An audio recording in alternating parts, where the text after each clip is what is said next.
on a front load washer. This one happens to be an LG, but they pretty much all have a rubber boot around the front, a gasket they call it, that seals when the door closes. And water that comes into the seal from the wash cycle or the rinse cycle comes down in here, and if it goes here, I guess it can go down that way into the tub, but if it's in here, there's a little hole, and if you take the seal off and look underneath, there's a spring, a wire on a spring that holds this in, but it's a pain to get it back on, so I'm not going to take it off right now. You can look that up online and see how to do it.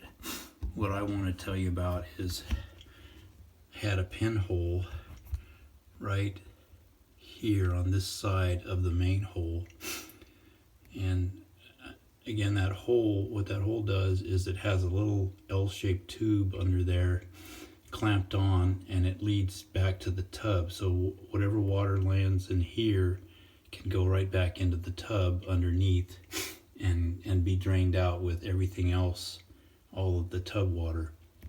But I tried to patch that little hole right there. It was a pinhole, and I tried to patch, but the patch wouldn't stay. And then I found this this boot glue right here. It says original boot glue,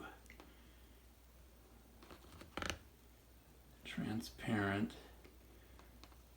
I don't even see the name on it, but I happened to get this from Walmart. They had it in stock, and it sounded like the perfect thing, and I have 2 coats on it now, and it feels really good, like it's gonna hold.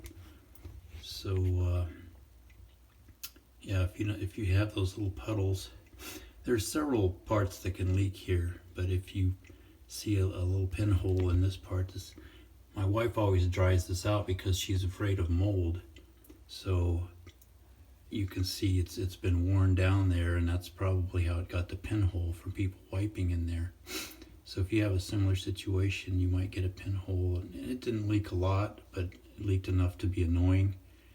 And this boot costs over $70 online. You know, if you buy it from an appliance guy, it's going to be more. So I've already replaced a lot of parts on this washer, and it's getting old, so I'm not going to buy a new boot.